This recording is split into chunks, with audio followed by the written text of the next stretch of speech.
Prisoners of War and Peace, The Fight for Freedom from Baku. Article by Gibran Boyce. Published on April 16, 2026 on EVN Report. A video circulating on Telegram shows Armenian soldiers blindfolded, beaten, and screaming in pain as Azerbaijani fighters kick them and pierce their skin with what appears to be a metal skewer.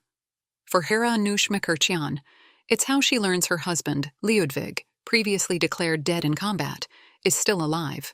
The 2020 Nagorno-Karabakh war between Armenia and Azerbaijan broke out on September 27, following decades of unresolved conflict, periodic escalations, and persistent ceasefire violations on the front line. By October 10, Lyudvig disappeared. Armenian search and rescue teams returned empty-handed, and authorities told Harrowing he was likely killed in an explosion, leaving behind no body and no answers. Soon after, videos began surfacing on Azerbaijani Telegram channels, showing captured Armenian fighters. "When I saw the video, I fainted," recalls Harrowing, breaking into tears. Her then 12-year-old son and 17-year-old daughter collapsed on the kitchen floor, screaming, she says, describing the day the footage appeared. "After that, the most brutal part begins," she adds, referring to what has become a nearly 6-year-long fight to have Lyudvig released from Azerbaijan. For over 5 years, the Mkrtchyan family, with their lawyers, have continued to press international organizations, the United States, and the Armenian government to compel Azerbaijan to free Lyudvig and the other then 22 known Armenian prisoners of war, soldiers, civilians, and former government officials. In the wake of a devastating 3.5-decade conflict between Armenia and Azerbaijan, a normalization deal meant to bring peace to the South Caucasus finally came in early August 2025. In January 2026, 4 prisoners were released while the remaining 19, including Lyudvig, are serving prison sentences in Azerbaijan. While exchanges of gunfire have fallen silent, for the Mkrtchyans, the fighting hasn't stopped. The dispute between Armenia and Azerbaijan over Nagorno-Karabakh dates back to the 1920s, when the Soviet Union created an autonomous region within Azerbaijan, populated predominantly by ethnic Armenians. In 1989, following the weakening of Soviet control, Nagorno-Karabakh, known as Artsakh to Armenians, voted to secede from Azerbaijan. This sparked mass violence in what would become known as the First Nagorno-Karabakh War between the two former Soviet nations in 1988. By the time a Russian-brokered ceasefire was signed in 1994, ethnic Armenian forces controlled Nagorno-Karabakh and several surrounding Azerbaijani districts. The fighting displaced hundreds of thousands of people, with Azerbaijanis fleeing the Armenian-captured territories and Armenians fleeing parts of Azerbaijan. For the next 2 decades, Nagorno-Karabakh functioned as a de facto Armenian-controlled region, with its own government and military, backed by Armenia but unrecognized internationally. Azerbaijan viewed the territory as occupied and vowed to retake it, while the international community continued to recognize it as part of Azerbaijan's sovereign territory. The 2020 war lasted only 6 weeks. Azerbaijan gained a decisive advantage through advanced drone warfare and strong backing from allies like Turkey, resulting in a Russia-brokered ceasefire that left large swaths of the Armenia-backed Nagorno-Karabakh under Azerbaijani control. However, parts of Nagorno-Karabakh remained governed by ethnic Armenian authorities. To apply pressure and eventually regain complete control of the region, Azerbaijan blockaded the Lachin corridor in 2022, the only route connecting Nagorno-Karabakh to Armenia, severely restricting the flow of food, fuel, and medicine. This culminated with a large-scale military offensive in September 2023, which led to the collapse of the republic and the forced displacement of ethnic Armenians. In the aftermath of the humanitarian crisis, some in the international community characterized the events as an ethnic cleansing, a claim Azerbaijan resolutely denies. As the conflict escalated, Lyudvig's case moved from the battlefield to a Baku courtroom.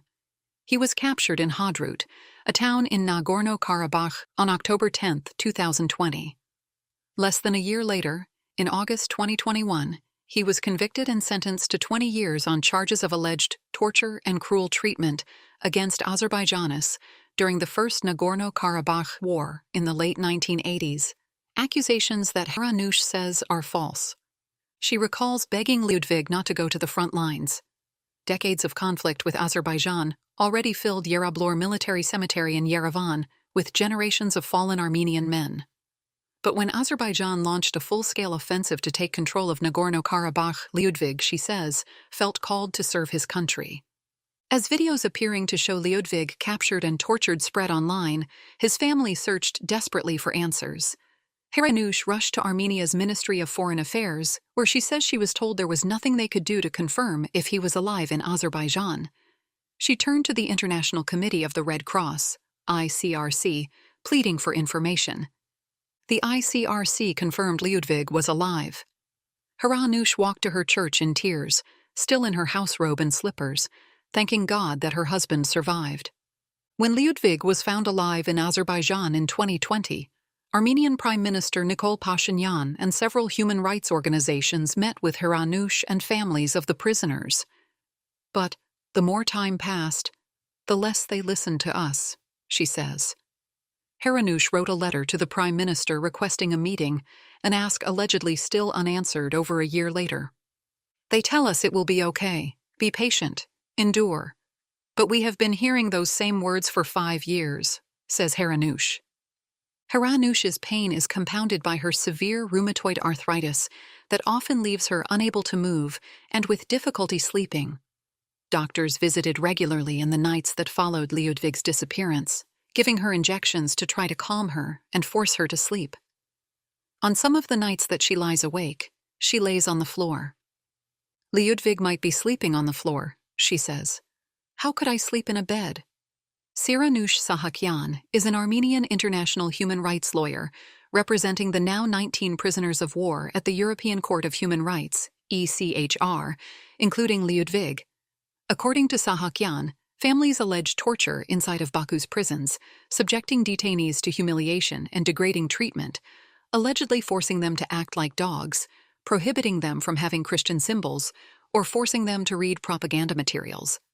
While human rights abuses inside Baku's prisons are well documented, the Mekerchian family and the families of the prisoners of war and detainees remain in the dark about the health conditions of their loved ones. After the 2023 ethnic cleansing, the Armenian prisoners of war became increasingly cut off from the outside world.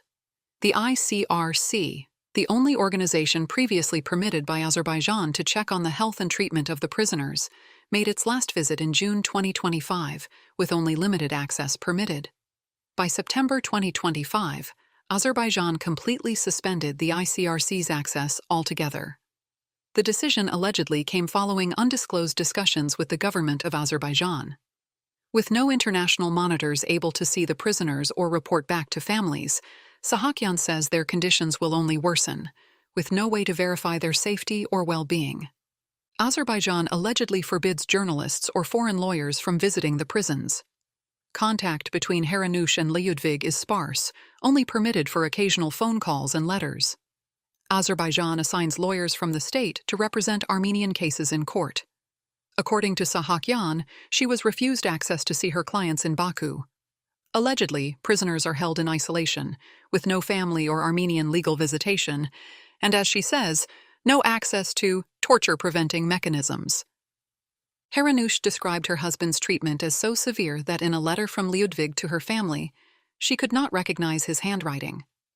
The ICRC later told her, allegedly, his hands were so badly beaten, he couldn't hold a pen. Every day the prisoners remain in jail is a defeat, says Jared Genser, an American international human rights lawyer who has freed over 341 prisoners from 20 countries, including pro-democracy leader Aung San Suu Kyi in Myanmar and anti-apartheid leader Desmond Tutu in South Africa. The international community has failed the Armenian political prisoners, he says. Genzer solely represents Rubain Vartanyan, former state minister of Artsakh, Nagorno-Karabakh, and ex-Russian billionaire oligarch. Vartanyan is one of the several former state leaders among the prisoners of war. While only legally representing Vartanyan, Genser was directed by his client to advocate on behalf of all of the prisoners of war, while supporting negotiations with the U.S. We had been pushing very hard for the release at the same time as or before the August 2025 normalization deal. But we obviously weren't able to achieve that, says Gencer. That's disappointing and frustrating, but it's important that the President of the United States has said publicly that the release of the prisoners is a top priority. In Washington, during talks between Armenia, Azerbaijan, and the United States, President Donald Trump spoke directly to Prime Minister Pashinyan about the release of the prisoners of war. "Are you talking about the 23 Christians?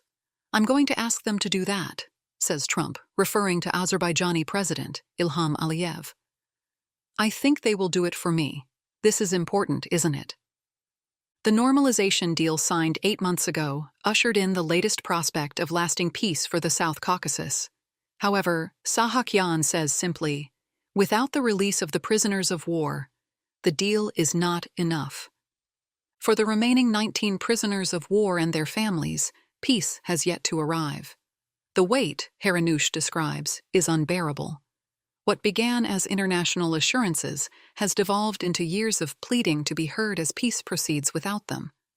For the Makurtyans, the fear is no longer that Lyudvig's release is delayed, but that his captivity is only just beginning.